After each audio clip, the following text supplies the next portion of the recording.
Hello friends, welcome to our channel. మనం జనరల్గా బజ్జీ మిరపకాయ కనిపిస్తే నోరు ఊరించే బజ్జీ తినాలనిపిస్తుంది కదా. కానీ నేను దానికి రివర్స్లో స్టఫ్డ్ మిర్చి బజ్జీ కర్రీ ఎలా చేసుకోవాలో చూపిస్తాను. అంతకంటే టేస్టీగా ఉంటుంది. తిన్నాక మీరే కామెంట్ చేస్తారు. Let's get in to the process.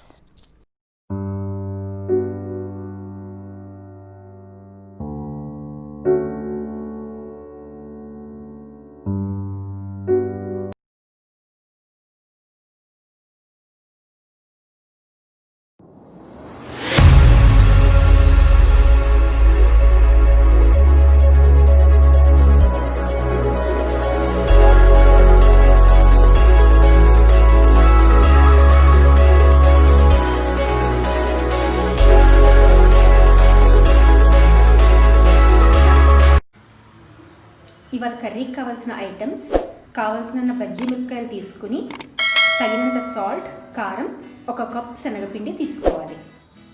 ఇప్పుడు ఒక పెద్ద బౌల్లో శనగపిండి, ఉప్పు, తర్వాత చెక్ చేసుకుని మళ్ళీ వేసుకోవచ్చు, కారం, ఒక 2 స్పూన్స్ ఆయిల్ అన్నీ వేసుకుని బాగా మిక్స్ చేసుకోవాలి. నెక్స్ట్ స్టెప్, శనగపిండిని మన బజ్జీ మిర్చిలో స్టఫ్ చేసుకోవడం. నేను ఈ బజ్జీ మిర్చిని హాఫ్ చేసుకుని నాట్ పెట్టుకున్నాను. మీకు కానీ పెద్ద ప్యాన్ ఉంటే మొత్తం బజ్జీ మిర్చిని ఫుల్గా నాట్ పెట్టి ఉంచుకోవచ్చు. ఫైనల్గా అన్ని మిరపకాయలు ఇలా స్టఫ్ చేసి ఉంచుకోవాలి. ఇందాక శనగపిండి కలుపుకుంటున్నప్పుడే అందులో కొంచెం వామ్ కూడా వేసుకుంటే బాగుంటుంది. వామ్ అనేది బాగా వేడయ్యాక ఒక్కొక్క మిరపకాయని వేసి ఫ్రై చేసుకోవాలి.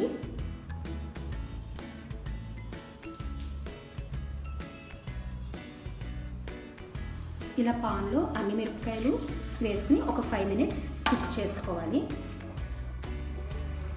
1 నిమిషం ఉన్నాక మూతలో కొంచెం వాటర్ పోసుకుని ఇలా పైన పెట్టుకుంటే ఒక్కొక్క చుక్క కింద పడి కూర మాడకుండా ఉంటుంది.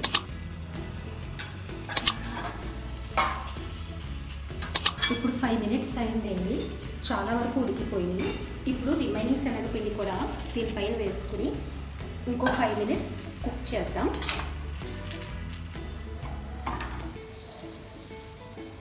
ఫైవ్ మినిట్స్ అయింది, ఉడికిపోయింది కదా. సో ఇప్పుడు బౌల్లో ట్రాన్స్ఫర్ చేసుకోవచ్చు.